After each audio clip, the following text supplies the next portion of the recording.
Are you still searching for that perfect shot, guys?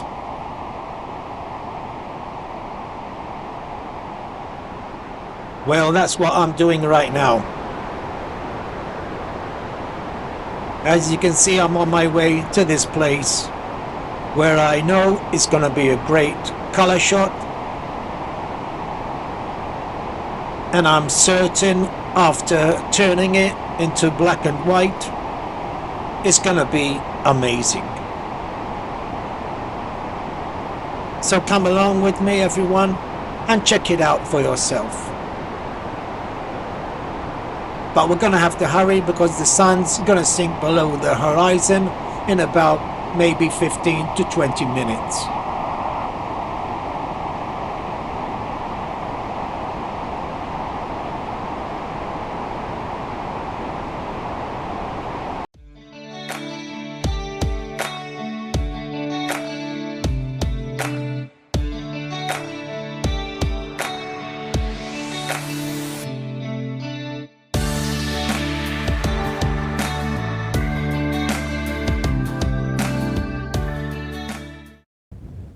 Hi there everybody, today I'm in Gozo again at a place called Dweira. I was here a few months ago and I took some images of this rock in front of us called Fungus Rock. Up here in the distance, I was somewhere around this corner. It's very windy. My apologies for the bad sound. And today I'll be taking a shot around here. My camera's all set up, has the 10 stop ND filter, and I managed to take a 2-minute long exposure. I'm going to try and show you the shot on the LCD screen of the camera. That's the shot I managed to take, and I'm going to take a couple of more before the sun goes down. I'll see you in the studio, guys, and we'll be editing this shot in black and white, possibly fine art. Thank you, and I'll see you all there. Well, I'm back in my studio, everyone, and we'll be editing this image in Adobe Camera Raw. I was a few days in Gozo, and I managed to capture this image just about 10 minutes before the sun sank below the horizon. It was a 2-minute shot, 2-minute exposure at Fate and ISO 160 at 11 millimeter. We'll be editing this image in full color and we'll be transforming it into black and white, where we'll be doing the main part of masking in black and white. So stay with me, guys, and I'll show you this amazing technique, which I'm sure most of you have got the hang of it by now. Sunset was on the right side of the image here. The sun was out of frame. I always make sure I don't get that bright spot of the sun in the frame because it's difficult to control the highlights and you get overexposed images. First thing I'll be doing, I'll be turning the profile to Adobe Landscape to boost a bit more color. Next, I'll be reducing the highlights all the way down since I shot my histogram was pushed all the way to the right. And I'm gonna increase maybe just a touch of shadows. I'm gonna increase the whites just until I see clippings on the right side of the histogram. And I'll do the same for the blacks until I see clippings. I'm going to increase just a touch of contrast and reduce the exposure quite a bit to around there. And now I'm going to raise the blacks just a bit more to remove the clippings on the left side of the histogram. And now I can boost a bit of shadows. We're always trying to balance out the histogram so we get evenly spread out on both sides. From here, I'm going to go down to the effects panel, which I'm going to increase the texture to around 15, a bit of clarity, and some dehaze to around there. And I think I'm going to reduce the exposure just a bit more. And here we can see we have more detail in the sky now. Go down to the detail tab, increase the sharpening to around 50. I always reduce the radius and increase the detail to 100. And the masking, hold down your Alt key as usual, and where you see white, that is the part that's going to be sharpened. So increase it. You can see you get some noise here. And just increase it until you see white where you want the sharpening. No need to sharpen the sea or the sky. And there we have a perfectly balanced image. Here I'm going to increase some color. I'm going to go down to the calibration, increase the blue primary to about there. No worries if we've oversaturated, as we'll be turning it as usual into black and white.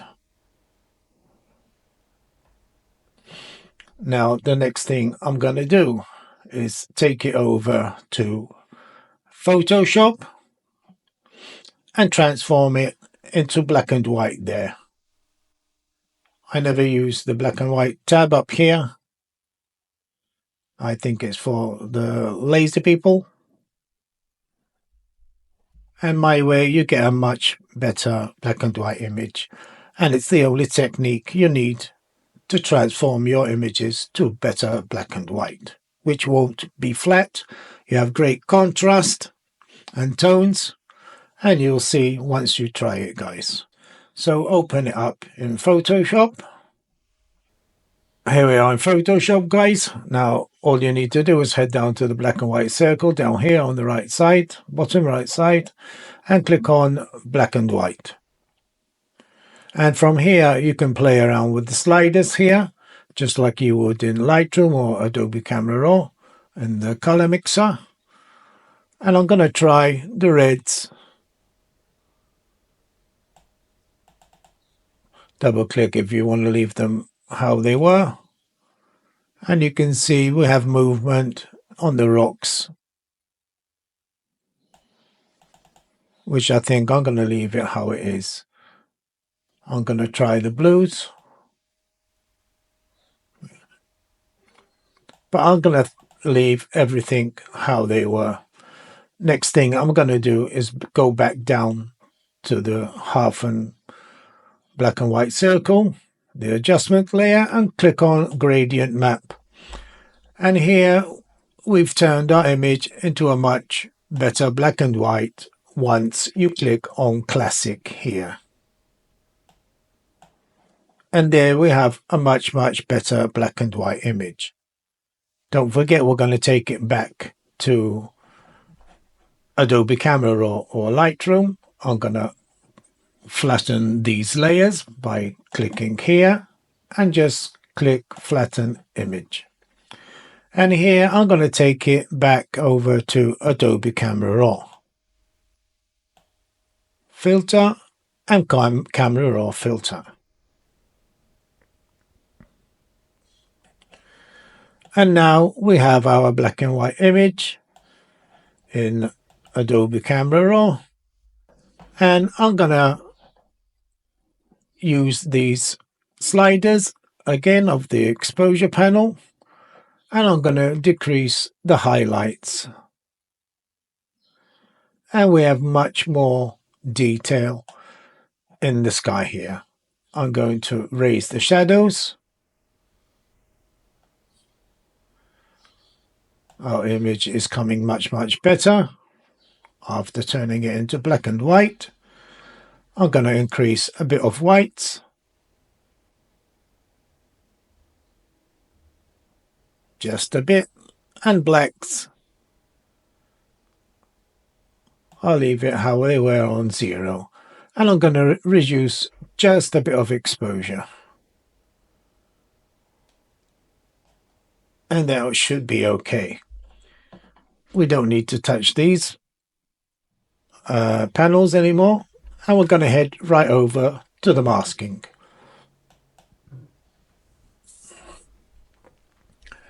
And here I'm going to start off as usual with the linear gradient. Now here's where the magic starts, by using masking. Get hang of using masking, guys, because this will transform your image, your black and white image, or even color, into amazing images. I'm going to use another linear gradient. I'm going to go down just a bit more, but not as much as the first linear gradient, and reduce the exposure. I'm going to do another linear gradient, but now for the foreground. And I'm going to tilt it to one side and reduce the exposure once again. And I'll leave it how it is. The image is looking a bit flat, but don't worry, we'll adjust that later on. Now I'm going to use a radial gradient. And here I'm going to place it over the whiter parts of the image. And we'll be doing dodging and burning. I'm going to increase the exposure. I'm going to use another linear gradient. And I'm going to do it just over, place it over this bush here, just to highlight the top part of the bush. Open it up a bit more. Now I'm going to use a brush, guys, now. We'll still be doing dodging and burning. And I'm going to place it over here. Just like that. And here I'm going to reduce a bit of exposure. Don't forget, guys, the sun was on the right side here. And always use your masking accordingly to the source of light from which direction it was coming. I'm going to use another brush. Just click K on your keyboard. And I'm going to raise the exposure. And I'll be using the brush here.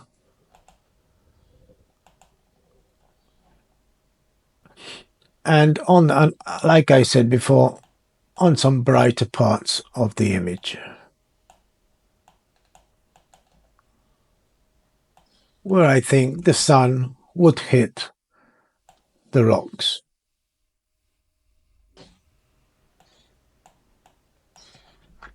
Gonna decrease my brush size.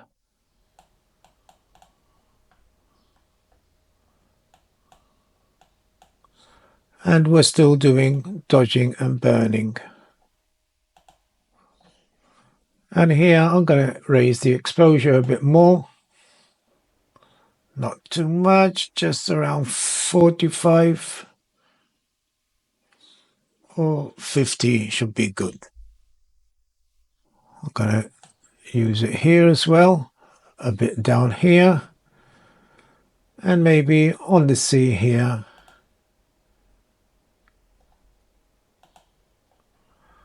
Somewhere there, and a bit there on the whiter part, brighter part of the image. Now that's the dodging part ready.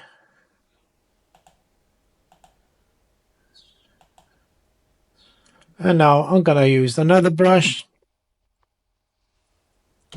clicking K on the keyboard, and now I'm going to do some burning, and I'm going to reduce the exposure, and I'm going to place it on the darker parts of the image. And like this, we'll be creating a 3D effect.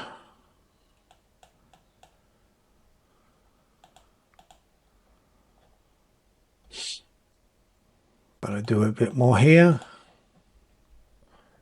I think that should be okay.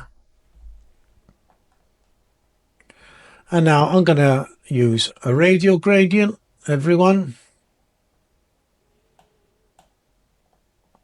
And I'm gonna place it where I think the sun was just before it had set below the horizon. I'm gonna increase it. And here I'm gonna give it that glowing look.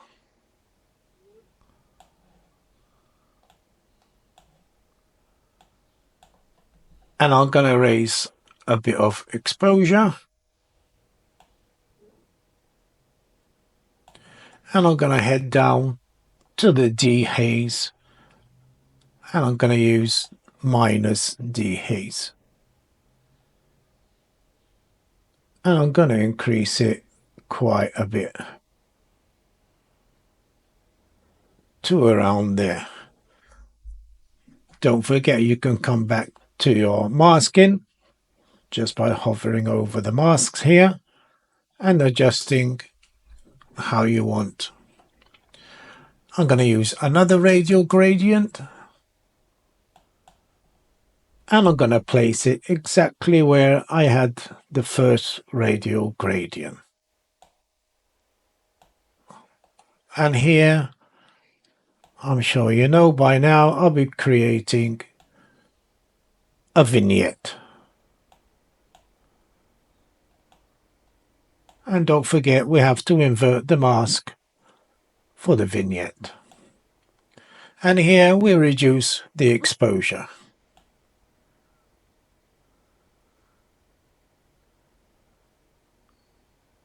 Should be okay. What I'm going to do is go back to the first mask of the radial gradient, and I'm going to increase the exposure just a bit more. And lower the dehaze a bit more as well. It should be okay. I'm going to head out of the masking, guys. Just one more adjustment, and I'll be using the curve here. And I'm going to increase the highlights.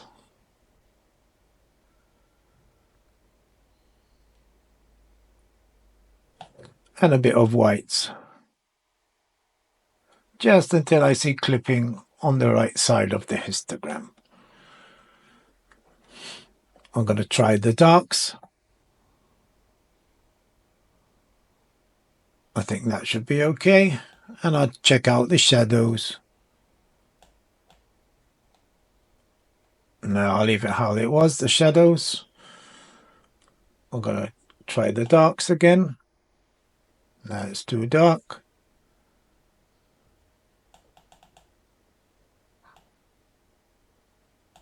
And I think that should be okay. I'm going to reduce the image size, everyone. And now the last thing I'll be doing another radial gradient, and I'll be doing a vignette in the middle of the image. You're going to say you've already done the vignette, but I'm going to try this out and see how it turns out. Always experiment, guys. Don't forget you can delete what you've done. And here I'm going to invert the mask and I'm going to reduce the exposure.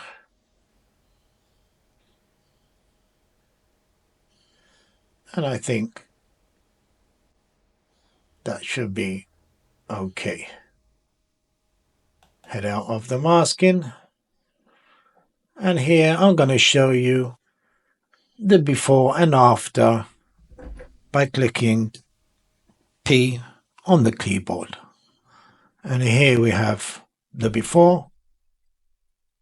That's just an ordinary black and white image, everyone. And with the masking, you can see the incredible transformation.